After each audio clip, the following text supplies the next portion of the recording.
안녕하십니까 여러분. 대한변호사협회 인증 상속 전문 변호사 우광일입니다. 여러분, 유튜브를 보시고 상담이 유료인데도 불구하고 저를 찾아와 주셔서 정말 감사드립니다. 여러분들이 유류분에 대해서 저와 상담을 하게 되면 결국 원고, 즉 유류분을 청구하는 사람 입장에서는 변호사님 얼마 받을 수 있어요? 이게 결론이 될 거고요. 유류분을 방어하는 쪽에서는 변호사님 이거 한 푼도 안 줘도 되는 거예요? 아니면 최소한 얼마쯤은 줘야 되는 거예요? 이렇게 상담이 마무리가 됩니다. 당연한 거죠. 방금 했던 질문에 대한 답이 소송의 결과가 됩니다. 유류분에 대한 개념은 이 영상을 보시는 분이 대부분 알고 계실 거라고 생각합니다. 자, 어떤 느낌이냐면 아버지가 재산이 있었습니다. 그런데 이 재산을 몽땅 형에게 줘버린 거예요. 자, 그러면 저는 한 푼도 못 받게 되는 상황이잖아요.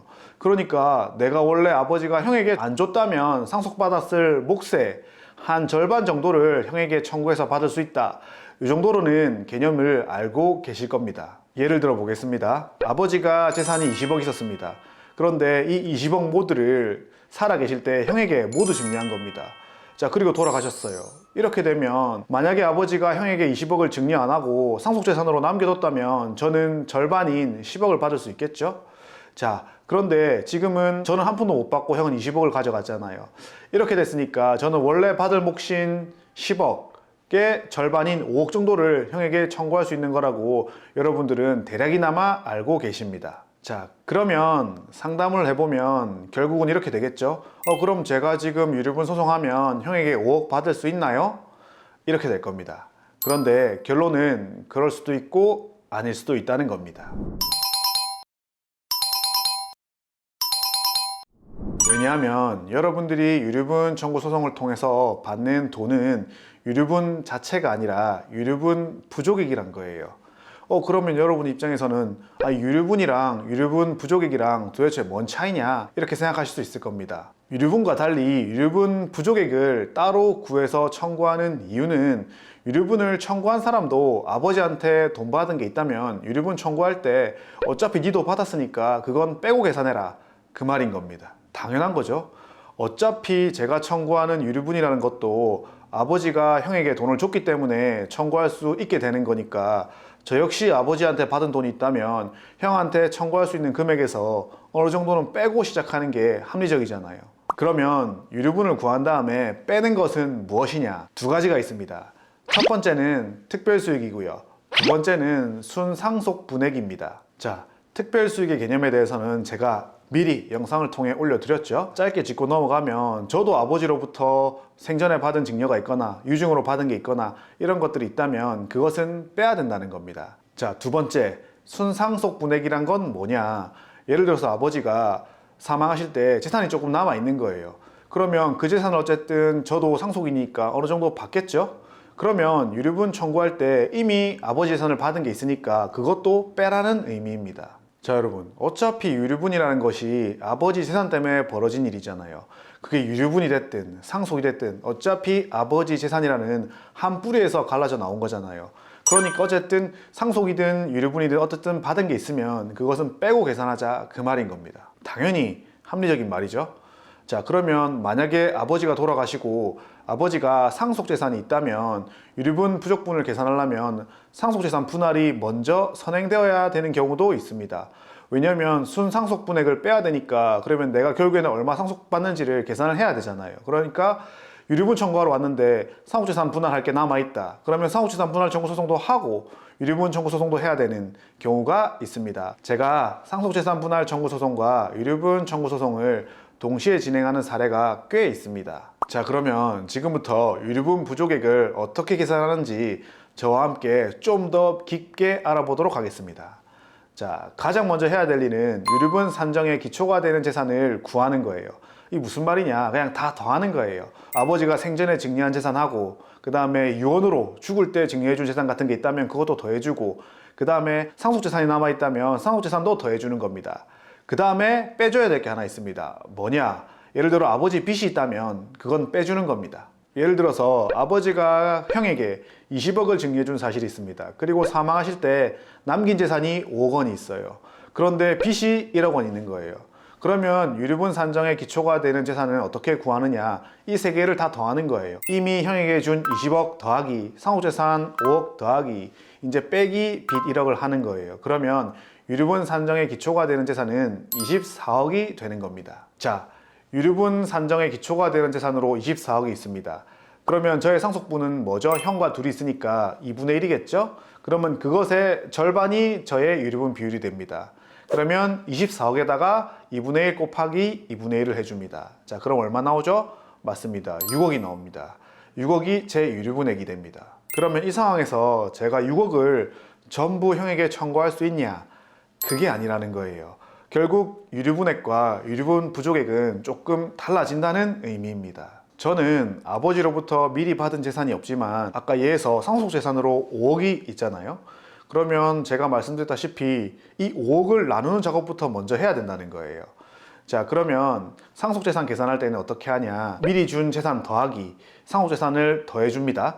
그러면 25억이 되죠. 그런데 상속재산 분할을 계산할 때는 빚은 안 빼줘도 됩니다. 빚은 빼고 계산하는 거예요. 자, 그러면 25억의 절반이 되겠죠? 그러면 원래 제가 받을 몫은 12억 5천만 원을 받아야 되는 거잖아요.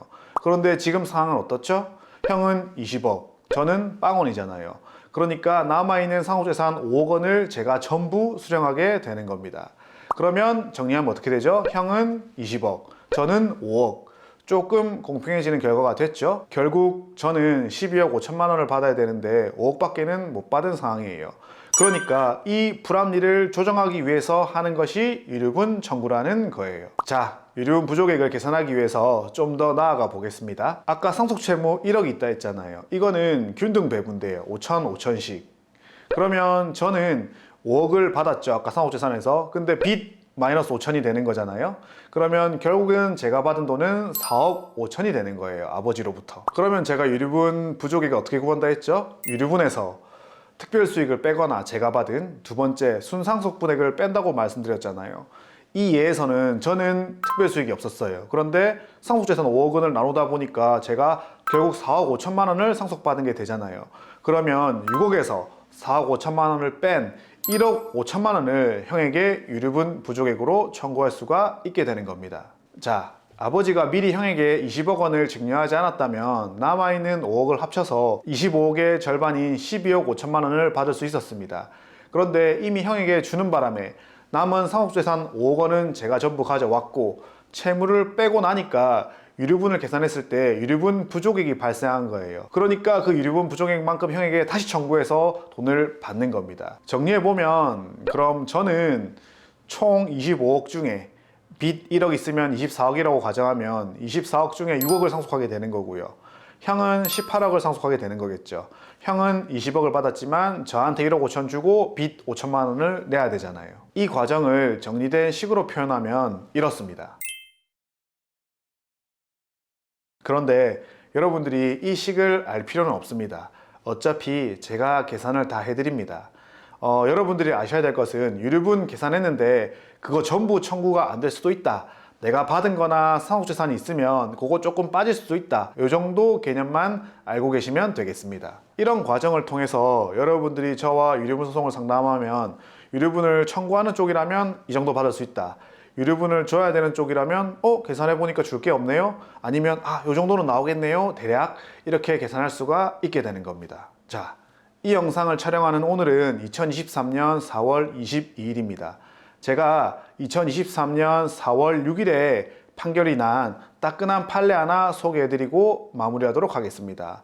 당연히 제가 대리했습니다. 이 사건은 원고가 유류분 청구를 했고 저는 유류분 청구를 방어하는 피고 쪽의 입장에 있었던 사건입니다. 제가 사용한 논리는 오늘 가르쳐줬던 것과 똑같은 내용입니다. 유류분액이 있긴 있는데 유류분 부족액을 계산해 보니까 빵원이라는 거예요. 이미 니도 들고 간 특별수익이 있고 순상속분액을 빼고 나니까 결국에는 줄 게 없다. 이런 논리로 전부 승소를 한 사건입니다. 원고 역시 부모님으로부터 받은 돈이 있었습니다. 그래서 그 돈을 2023년 기준으로 GDP 디플레이터를 사용해서 옛날 5천만 원이랑 지금 5천만 원이랑 다르잖아요. 그래서 옛날 5천만 원을 지금 5천만 원의 가격으로 돌리는 과정을 진행했고요. 그 다음에 원고가 증여받았던 부동산들은 제가 부동산을 증여했다는 사실을 찾아내서 시가감정을 통해서 그 가액을 확정했습니다. 이렇게 해서 원고의 청구가 전부 기각되는 완벽한 승소 판결이 나온 겁니다. 여러분, 오늘은 저와 함께 유류분 소송의 마지막 종착역인 유류분 부족액을 어떻게 계산하느냐에 대해서 알아봤습니다.